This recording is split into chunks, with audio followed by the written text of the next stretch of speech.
Welcome to New Possibilities. I speak truth to power without fear. Earlier today, I was on Facebook and I came across an article on thegrio.com. This article was about an interview that director Lee Daniels did on The Real, and that's a talk show that comes on during the week. And here's what he said. He was asked about racism, and he said, I wouldn't be where I was if I embraced racism. If I embraced it, then it became real. And if it became real, I would be an angry black man. He said that when they were discussing the controversy over a black Santa Claus at the Mall of America. So I wanted to share some of my thoughts about this. And also, he said some other things about his children. You know, as most people know, this guy is a homosexual and he has a white male partner and they're raising children. And he talks about how the concept of race is incomprehensible to his children because they grew up with, with a white father and a black father. So I want to take some time to talk about this.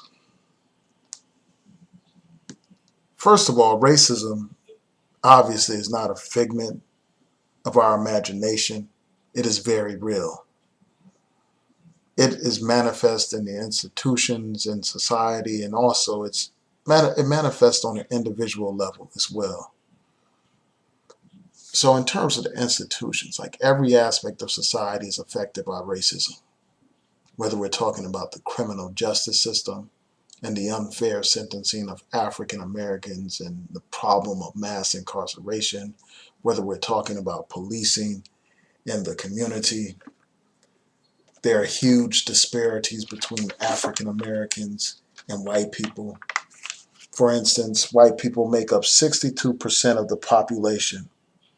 However, only 49% of them are killed by the police.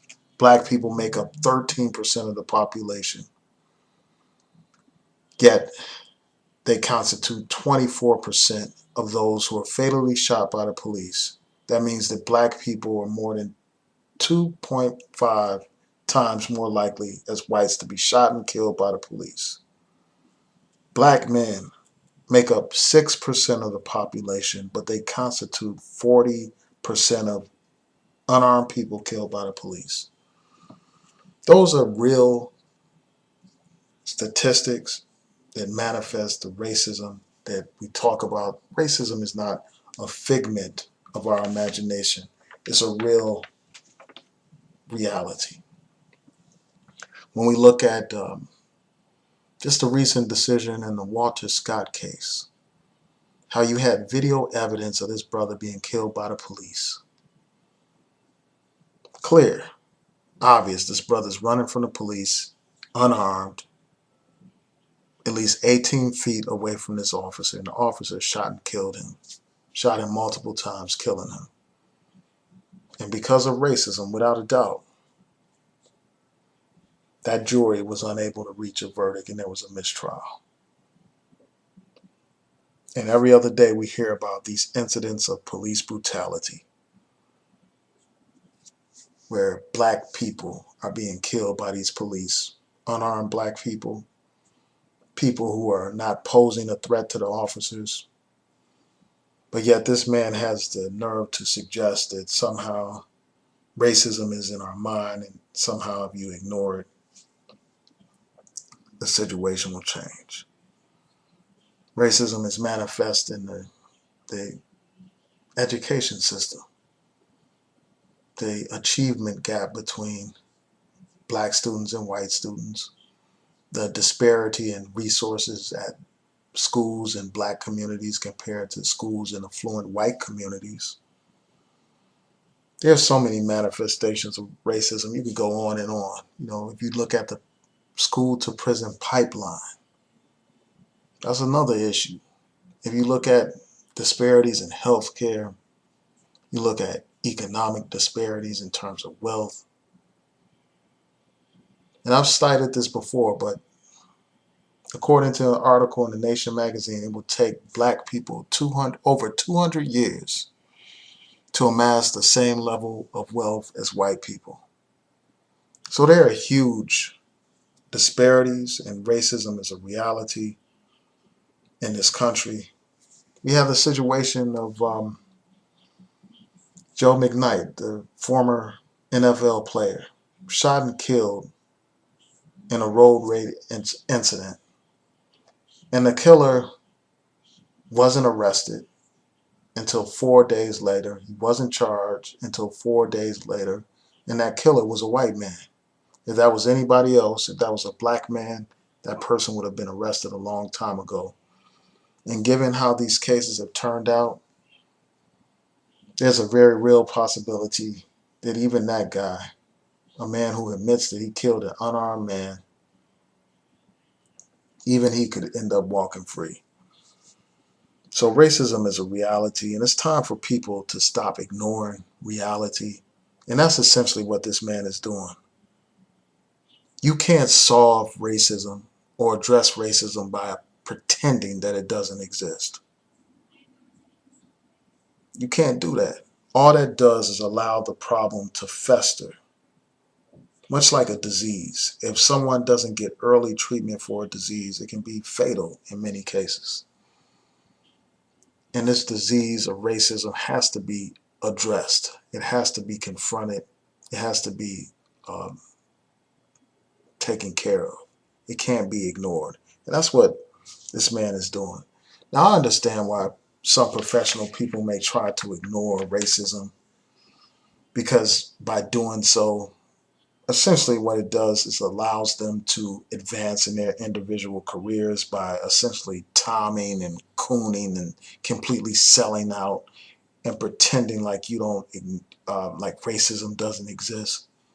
That makes you more palatable to your white coworkers. It makes you more palatable to different industries that you're in.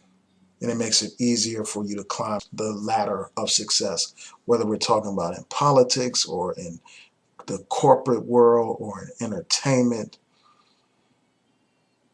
They enjoy non-threatening Negroes, people who aren't willing to speak up and speak out and stand up. They like weak, broken black men. And that's essentially what you have here in this Lee Daniels guy. He is weak, he is broken, he has surrendered. He has surrendered to the system by ignoring racism. He is completely sold out, just like a lot of people.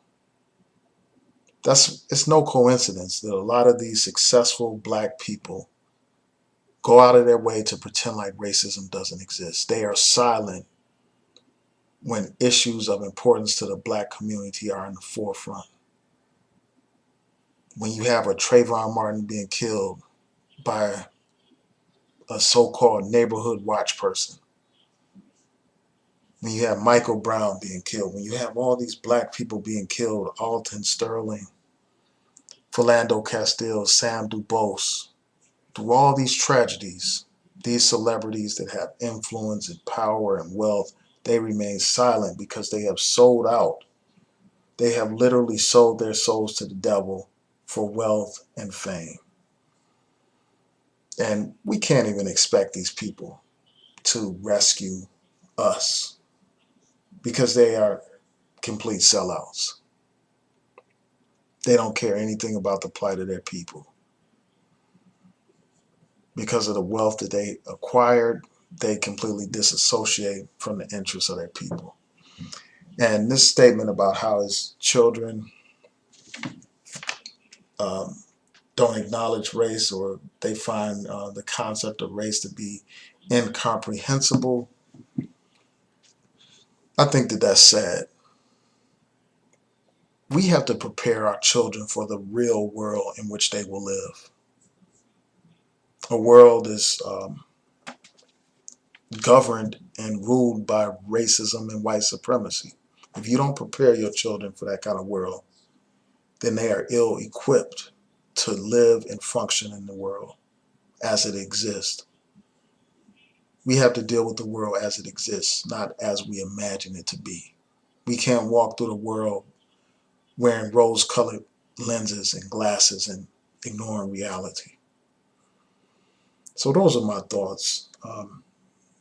Tell me what you think. And I don't find that this is a coincidence given the kind of imagery that this man has presented in his films and in his television shows.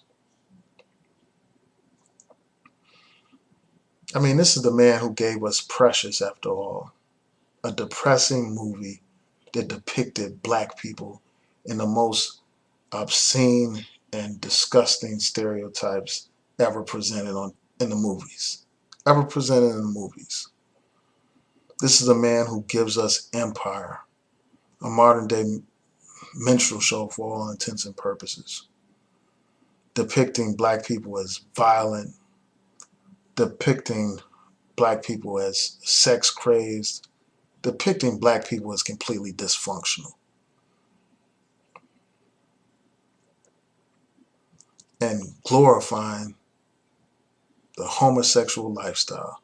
So it's no surprise that this man would ignore racism, given the fact that he participates in these kind of projects.